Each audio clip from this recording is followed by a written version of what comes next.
Kesenian adalah bagian dari budaya dan merupakan sarana yang digunakan individu untuk mengekspresikan rasa keindahan dari dalam jiwa manusia. Seni lukis dapat dijumpai dalam berbagai bentuk, mulai dari lukisan dinding hingga karya seni modern yang dipamerkan di galeri seni. Atno Setiawan, seorang pelukis berumur 60-an asal Wonogiri. Sejak 1988, Atno telah berkarir di Blok M Square. Ia terlahir dari keluarga seniman. Nenek dan ayah Atno merupakan seniman pembuat wayang kulit di kampungnya. Hal ini yang membuatnya merasa bahwa ia terlahir menjadi seniman. Pak Atno adalah seorang pelukis jalanan yang sangat berbakat. Meskipun sejak kecil beliau mengalami lumpuh setengah badan akibat terjatuh, namun hal tersebut tidak menyurutkan semangatnya untuk terus menekuni pekerjaannya sebagai pelukis. Walau terbatas pergerakannya, tangan kiri Pak Atno masih berfungsi dengan lihai, sehingga menciptakan lukisan-lukisan indah yang mampu menyentuh hati para pembeli. Assalamualaikum, nama saya Atno, asal dari Wonogiri. Umur saya 60 tahun. Saya mulai dari SD udah senang turat-turat deh. Terus saya kembangkan terus gitu. Saya mulai Ikut lomba. Gitu menghasilkan gitu. Kalau lomba saya juga sering juara satu deh. Juara satu Antar kabupaten terus gitu. Sering juara itu di gitu. Karena saya suka yang sini untuk keramaian perbelanjaan ini pusat perbelanjaan. Orang yang belanja juga ada yang melukis gitu ya. Gitu banyak yang bodong seneng banyak orang belanja gitu. Dari mana aja gitu deh. Sama keluarga tinggal saya. Keluarga bapak ya, bukan? Iya, keluarga sendiri ya, keluarga saya deh. Keluarga dari orang tua bapak. Iya, gitu ya. Sebenarnya saya nyetujui semua deh, seneng gitu deh, nyetujui semua, malah udah dukung gitu deh, dukung gitu. Semuanya nggak ada yang larang ya? Nggak ada yang larang, semua dukung, merasa bangga gitu deh. Wah itunya orang itu semuanya saudara gitu, dukung semua. Banyak deh, banyak gitu kalau itu dukung saya dan penggemar saya itu banyak gitu deh. Katanya nenek saya itu dulu juga suka bikin wayang kulit tuh deh gitu. Saya sendiri juga bikin juga wayang kulit itu. Ada yang karikatur, ada yang pemandangan gitu deh, tergantung permintaan kalau temanya itu temanya. Karikatur tema apa aja yang misalnya buat ini deh kado ulang tahun dan di kantor-kantor itu pekerjaan itu gitu. Yang realistis juga banyak yang pesen ya Pak? Banyak realis, banyak yang pesan. Kata saya itu ya ciri saya gitu, realis gitu deh. Aliran realis itu gitu. Berkesan lukisan Bali dulu kecil aja laku 20 juta itu deh. Kecil aja gitu. Laku itu penari Bali gitu. Saya dulu sering pameran juga, pameran tunggal, pameran gabungan. Di sini juga pernah dulu di Hilton, di Shangri-La Hotel itu, itu. Terus yang di Pasar Seni dan itu lain-lain gitu deh. Banyak gitu. Sering banget ya Pak? Sering. Dari 20 kali? Ada sih dulu, ada. Tahun 90-an deh. Pernah juga, ya itu kayak tadi penari itu pernah juga penari Bali tadi gitu. Kalau terjual itu harganya tuh kira-kira berapa Pak? Ya paling juga murah deh, paling ya 20 juta tadi. 20 juta? 20 juta, ada yang itu ukurannya kecil aja gitu.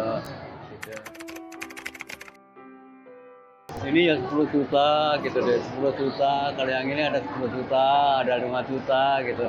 Tergantung ukuran dan tergantung misalkan orang banyak orangnya gitu deh, gitunya. Kalau yang karikatur kayak gini tuh kira-kira berapa?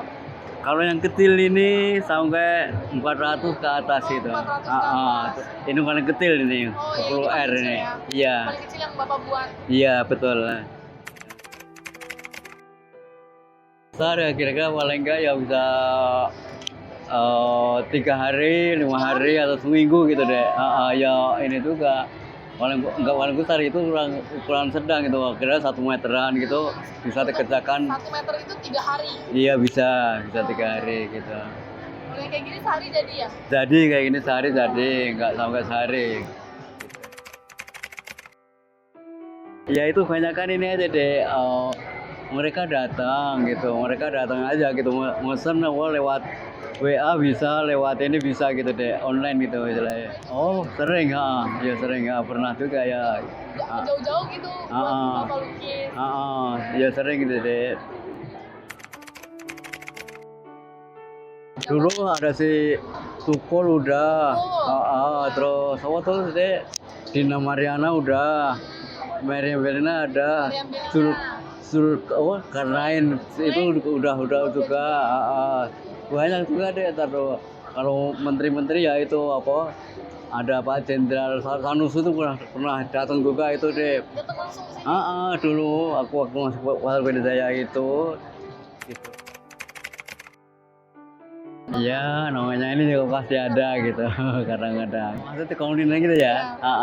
Ya gitu ya, kadang sedikit ada kemungkinan tuh pasti deh ya. Semua itu ada tahu gitu, kalau untuk lulus foto loh gitu deh. Ya pernah juga, semua ngalami gitu-gitu. Semua ngalami. Diremehkan gitu. Ya gitu ada juga. Enggak, maksudnya Enggak ya? Kamu masih tetap bisa ngelukis, bisa. kondisinya kurang baik. Iya. Iya. Jadi Bapak ngelukis pakai satu tangan aja gitu. Iya, satu tangan aja deh. Cuma ya biar gede gitu juga bisa aja gitu deh. Saya bisa gitu deh. Usahain bisa gitu. Tadinya pernah, awal-awal pernah itu deh, awal-awalnya itu tahun 90-an. Sebenarnya itu nggak boleh deh, saya pernah dibawa ke wali kota, tapi saya bisa ini gitu ya, bisa alasan itu, Pak mohon Pak, saya kerjanya semua bisa gini, saya pengen nerusin gitu. Terus akhirnya gitu deh, diizinkan, tapi kosan-kosan kamu jangan kelepotan tetet di upin-upin ya, iya Pak, gitu. Iya gitu, itu aja. Syaratnya itu aja. Iya.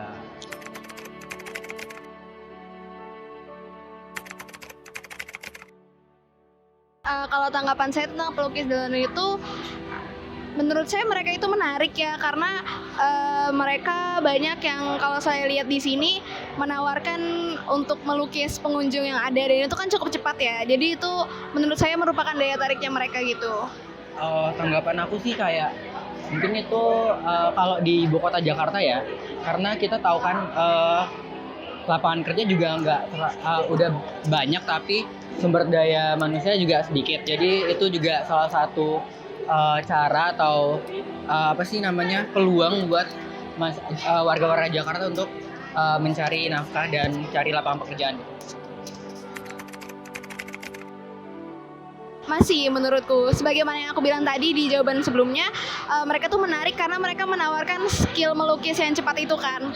Jadi orang-orang yang melihat juga kayak, wah aku pengen dilukis nih cepet juga gitu kan. Dan hasilnya juga nggak main-main. Menurut aku setiap orang pasti punya daya tariknya masing-masing ya. Jadi kayak setiap bidang itu punya porsi dan peminatnya masing-masing. Jadi menurut aku itu masih punya daya tariknya. Kalau menurutku cara terbaik buat nge-support itu dengan cara ngebeli salah satu lukisannya. Mungkin yang udah ada yang dipajang, atau mungkin request untuk dilukisin lah, itu kan juga membeli ya. Kayak gitu sih Kak. Kalau bisa ya, kalau kalian emang tertarik kalau dengan seni-seni itu, mungkin bisa gunakan jasa mereka. Atau kalau misal ada event-event tertentu yang bisa pakai mereka, mungkin bisa kalian pakai juga.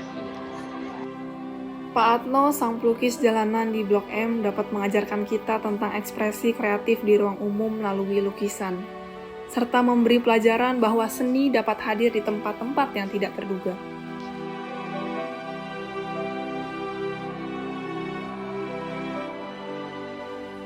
Meskipun mengalami keterbatasan fisik, Pak Atno tetap gigih melukis sebagai ungkapan cintanya pada seni.